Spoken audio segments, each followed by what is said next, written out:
Physics का सबसे महत्वपूर्ण क्वेश्चन जो एग्जाम में बहुत बार पूछे गए हैं, ये मोस्ट VVI क्वेश्चन इस साल 2025 में आएगा ही आएगा। एक बार इसे ज़रूर देख लीजिए।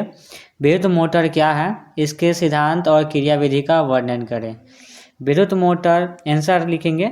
विद्युत मोटर एक ऐसा यंत्र है जो विद्युत ऊर्जा को यांत्रिक ऊर्जा में परिवर्तित करता है। यह फ्लेमिंग के वामहस्त नियम का पालन करता है।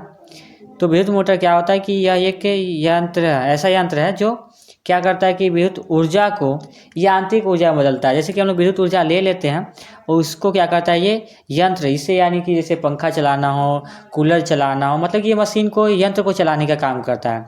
और सबसे महत्वपूर्ण बात ये भी है कि फ्लेमिंग के वामहस्त नियम का पालन करता है। तो इसके चित्र को देख लेते हैं। अवतल ध्रुव खंडों में बटा होता है। एक एस है ऊपर वाला, जो नीचे वाला दिख रहा है ये जो चुंबक है ये एन है। इसी के बीच में आयताकार एक कुंडली होती है जिसे AB और CD नाम दिया गया, और इसी को आर्मेचर के नाम से भी जानते हैं। और यही आर्मेचर का जो कुंडली होती है वो दो विभक्त वलय से आकर के जुड़ी होती है। इसमें एक कार्बन ब्रश होता है, B1 और B2 जो दिख रहे हैं एक कार्बन ब्रश है, और इसे एक परिपथ आपका जुड़ा होता है जिसमें एक स्विच होता है, बैटरी होता है। विभक्त वलय को R1 और R2 कहा जाता है। चलिए इसकी रचना की बात कर ले। एकदम अच्छे से रचना को लिख देना, उसके नीचे से लिखना शुरू करेंगे। इसमें एक शक्तिशाली नाल चुंबक होता है। इसके ध्रुवखंड N तथा S के बीच ABCD आयताकार एक कुंडली होती है जिसे आर्मेचर कहा जाता है। देखिए ये जो दोनों नाल चुंबक होता है शक्तिशाली, ये और ये जो S और N के बीच में ये वाला दिख रहे हैं ABCD, जो ये इसको आर्मेचर कहा जाता है। कुंडली को क्या कहा जाता है? आर्मेचर। यह पीतल के दो विभक्त वलय R1 तथा R2 से जुड़ा रहता है। ये जो देखिएगा आगे जाकर कुंडली जो है आगे जाकर के इस विभक्त वलय से, यहाँ देख रहे होइएगा विभक्त वलय R1 और R2 से जुड़ा रहता है। इसके सिरों से कार्बन ब्रश B1 तथा B2 जुड़ा रहता है। अब इसी जो विभक्त वलय है इसके सिरों से B1 देख रहे हैं यहाँ पे, ये वाला नहीं दिखाई दे रहा होगा, 1 से ये वाला जो देख रहे हैं B1, और ये वाला ऊपर जो देख रहे हैं ये जुड़ा हुआ है, इसको B2 बोला जाता है। क्या बोलता है? B2।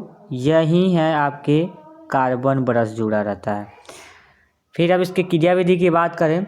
जब आर्मेचर से विद्युत धारा प्रवाहित की जाती है तब आर्मेचर के चारों ओर चुंबकीय क्षेत्र उत्पन्न होता है।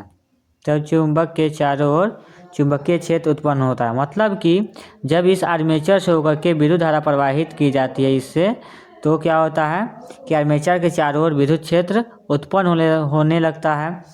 और AB तथा CD भुजाएं घूर्णन करने लगती है। मतलब जो ये वाला AB भुजा देख रहे हैं और CD भुजा है ये घूर्णन करने लगती है। इस तरह से आपका जो है घूर्णन करने लगती है। घूर्णन के बाद AB भुजा नीचे तथा CD भुजा ऊपर चली जाती है। जब ये आधा घूर्णन होता है तो AB भुजा जो है ये नीचे चला जाता है, और जो ये CD भुजा है ये आपका ऊपर की ओर चला जाता है। इस प्रकार विभक्त वलय के स्थान में परिवर्तन होता है। जब ये कुंडली ऊपर नीचे होगा तो ये विभक्त वलय जो है इसके भी स्थान में परिवर्तन होता है। और आर्मेचर लगातार एक ही दिशा में घूर्णन करने लगती है। इस प्रकार से आर्मेचर जो है गोल गोल एक ही दिशा में घूमने लगती है, घूर्णन करने लगती है। अब लास्ट पॉइंट बचा हुआ है इसका सिद्धांत। तो यह जो है विद्युत मोटर जो है यह विद्युत चुंबकीय प्रेरण के सिद्धांत पर कार्य करता है। तो ये था आपका बहुत इंपॉर्टेंट क्वेश्चन जो विद्युत मोटर के कार्य, क्रियाविधि एवं सिद्धांत का वर्णन करना था। हम लोगों ने अच्छे से कर लिया है। इसको एक बार और देख लीजिएगा, और इसी तरीके से अगर आप लिखते हैं तो आपको पूरे के पूरे नंबर जो है दीर्घ उत्तरीय प्रश्न में मिलेंगे। चैनल है पवन साइंस स्टडी 01 को सब्सक्राइब कर लीजिएगा, और इसे लाइक कर दीजिएगा, शेयर कीजिएगा, कमेंट कीजिएगा। Thank you.